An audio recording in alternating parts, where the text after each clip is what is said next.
I was 16 when I got pregnant with Ellie and 17 when I had her, and I started attending the teen parent program when I was 3 months pregnant. I came out as gay to my family just the end of last year, and that was a big thing. I had a year-long relationship that was mentally and emotionally abusive, and I really leaned on my friends at TAPS to help with overcoming that. My daughter is 2, her name's Ellie, and her favorite thing is singing nursery rhymes.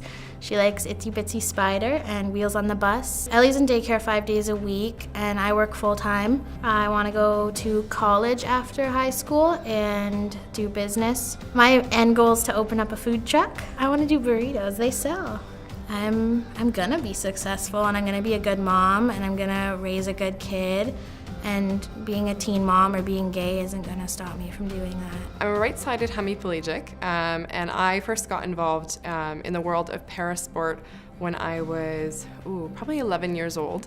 Made my first Paralympic Games team in 2008, and then again 4 years later at 18 for London 2012. I've always had aspirations to be a nurse, specifically obstetrical or neonatal. My story began in the delivery room. That's where my injury happened, and so that for me has always resonated. I want to go back and somehow hopefully I can prevent another newborn or an infant from having any sort of injury at birth. It's okay to fail. Actually, it's important to fail. I think that's the way you learn. That's the way I've learned. I climbed up the ladder of athletics very, very quickly, but I also fell from it very quickly. People tend to shy away from the fact that there is going to be bumps in the roads. I want people to recognize that that's human, to have failures, but to not let them control who you are and what you do going forward. I was diagnosed with ADD and Asperger's in my early 20s, and I didn't have any support. And because there just weren't any services, I started running just free support groups for people with ADD at first. And then, more and more people just wanted more personalized support, and so then we just grew bigger and bigger. What we want to eventually be doing is going into communities that have poverty but still have access to the internet, and teaching them how to get their expertise and put it into a video course, something that other people can buy and make use of and that kind of stuff. We want to teach those communities how to do it and how to teach each other to do it, and then we go to other communities. I think one of the things that my Asperger's helps me see is that everybody has something they're brilliant at. Until I was about 22, I thought I was horrible at everything. But once I finally realized my passion, now I see that in others. There's actually something I designed called the life path equation at the center that we do. You can do it in like an hour.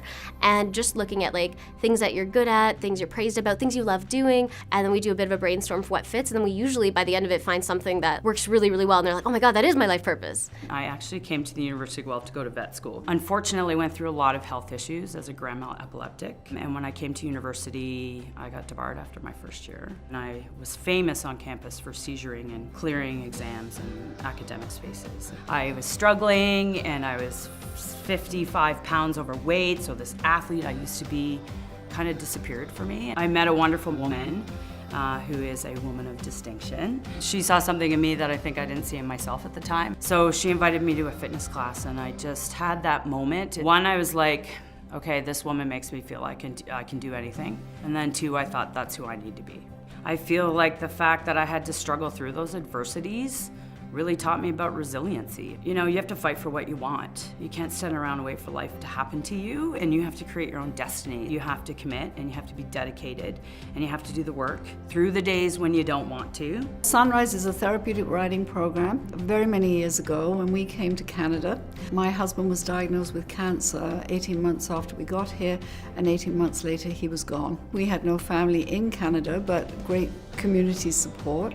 And we happened to have 2 borrowed ponies at the time that my children were using. And I noticed how these animals connected with the children and they with them. That was how Sunrise started. It's therapy on horseback. Those on the autism spectrum, physical disabilities, learning disabilities, Down syndrome, you name it. So it's fun, and they don't realize that they're benefiting from it as they're riding. And to see their development where they have an assistant like a personal support worker, and then they transition to the fact that they can manage just with maybe a little bit of support and not somebody one-on-one. We've seen say the first word on the back of a horse.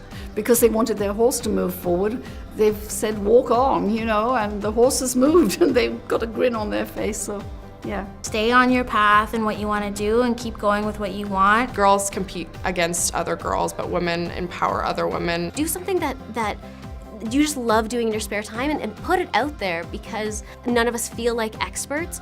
You're an expert in something.